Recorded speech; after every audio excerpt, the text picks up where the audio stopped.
92 வயது மூதாட்டியை சாகும் வரை தலையணையால் அமுக்கிய வேலைக்கார பெண். நமது சேனல்ல பார்த்தீங்கன்னா, தினமும் பல்வேறு விதமான கிரைம் தொடர்பான நியூஸ்கள உடனுக்குடன் பதிவேற்றம் பண்ணிட்டு வரோம். நீங்க இது போன்ற நியூஸ உடனுக்குடன் தெரிஞ்சுக்கணும்னா, மறக்காம நமது சேனல சப்ஸ்கிரைப் பண்ணி டெய்லி நம்ம போடக்கூடிய வீடியோவுக்கு உங்களுடைய ஆதரவ தெரிவிங்க. ராமநாதபுரம் மாவட்டம் பரமக்குடி பன்னீர்செல்வம் தெருவைச் சேர்ந்தவர் ஞானசௌந்தரி. இவங்களுக்கு பார்த்தீங்கன்னா 92 வயது ஆகுது. இவர் ஓய்வு பெற்ற பள்ளி ஆசிரியை. இவர்களது மகன்கள் மற்றும் மகள்கள் திருமணமாகி வெளியூரில வசித்து வந்திருக்காங்க. இதனால பார்த்தீங்கன்னா, ஞானசுந்தரி மட்டும் வீட்ல தனியாக இருந்திருக்காங்க.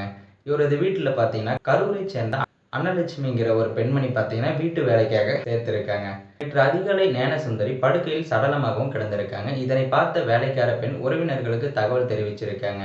அந்த தகவலின்படி உறவினர்களும், போலீசாரும் சம்பவ இடத்திற்கு வந்து பார்த்திருக்காங்க. மூதாட்டி அணிந்திருந்த கம்மல், செயின் உட்பட 7½ பவுன் தங்க நகைகள் காணாமல் போயிருந்ததை கண்டு அதிர்ச்சி அடைந்திருக்காங்க. பின்னர் மூதாட்டி உடலை அரசு மருத்துவமனைக்கு பிரேத பரிசோதனைக்காக அனுப்பி வச்சிருக்காங்க. இது குறித்து வழக்கு பதிவு செய்த போலீசார் வேலைக்கார பெண்ணான அன்னலட்சுமியை கைது செஞ்சு விசாரணையும் நடத்தி வந்திருக்காங்க. அப்போது நகைக்காக தலையணையால் அமுக்கி மூதாட்டியை கொலை செய்து நகைகளை திருடி தனது மகன் பிரபுவிடம் கொடுத்து வைத்ததாக அன்னலட்சுமி கூறியிருக்காங்க. அதன் அடிப்படையில பார்த்தீங்கன்னா, அன்னலட்சுமி, அவரது மகன் பிரபு ஆகிய இருவரையும் போலீசார் கைது பண்ணியிருக்காங்க. 4½ பவுன் தங்க நகையும் மீட்டிருக்காங்க. இந்த சம்பவம் குறித்து போலீசார் விசாரணையும் நடத்தி வருகிறாங்க. மேலும் இது போன்ற வீடியோக்களை உடனுக்குடன் காண மறக்காம நமது சேனலை சப்ஸ்கிரைப் பண்ணி டெய்லி நம்ம போடக்கூடிய வீடியோவுக்கு உங்களுடைய ஆதரவை தெரிவிங்க.